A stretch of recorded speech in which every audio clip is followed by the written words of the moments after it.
It was Valentine's Day in 1929. As the sun softly set, casting a blanket of darkness over the city skyline of Chicago, a sense of peace and tranquility settled in.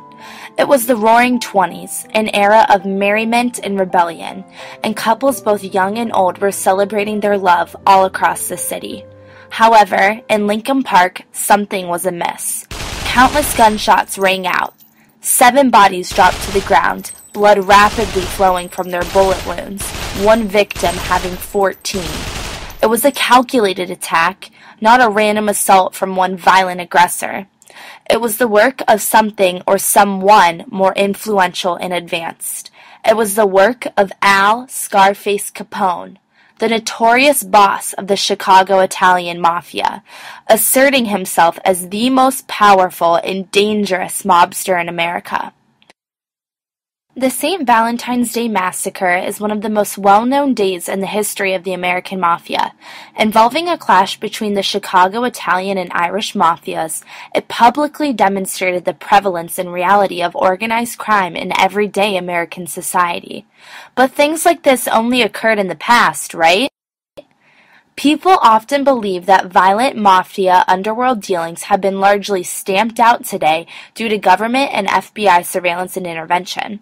There are also beliefs that the mafia only exists today in certain foreign countries like Italy and Russia, or in popular television shows like The Sopranos and Boardwalk Empire, or movies like The Godfather. It is completely true that pop culture and the media have played a significant role in the distorted perception of the mafia today, often immortalizing a stereotypical image of the common mobster in people's minds. However, despite the mafia being one of Hollywood's favorite topics, the actuality of organized crime in America to this day is extremely real.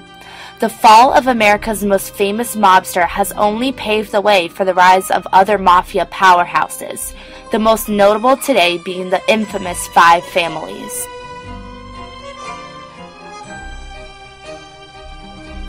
There are currently 5 crime families in America today whose power and notoriety trump the rest.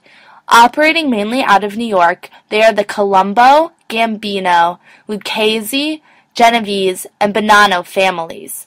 The 5 families have produced a new wave of villainous mob bosses, such as the modern Al Capone, John Gotti. And despite beliefs that the mafia is less potent in society today, they still operate on many of the same tricks of the trade. Drug trafficking, extortion, gambling, murder, prostitution, and money laundering are all still important operations for these families. They've just pushed them to new levels. Craigslist and Facebook sex trafficking, international internet gambling, corruption in the wind energy business, stronger hierarchies of authority, and advanced communication are all indications of how the American mafia is adapting to a modern age, and the federal government is paying attention. This is the police! Come on with your hands up! There won't be any trouble! In 2011, 125 mafia members were arrested on the East Coast in what is being claimed as the biggest organized crime bust in FBI history. And famous politicians today like Rudy Giuliani are still making conquering the mafia one of their top priorities. However, no matter what day and age, we can still expect that organized crime on some level will always be around. 80 years after the fall of Al Capone, the American mafia still remains powerful and present.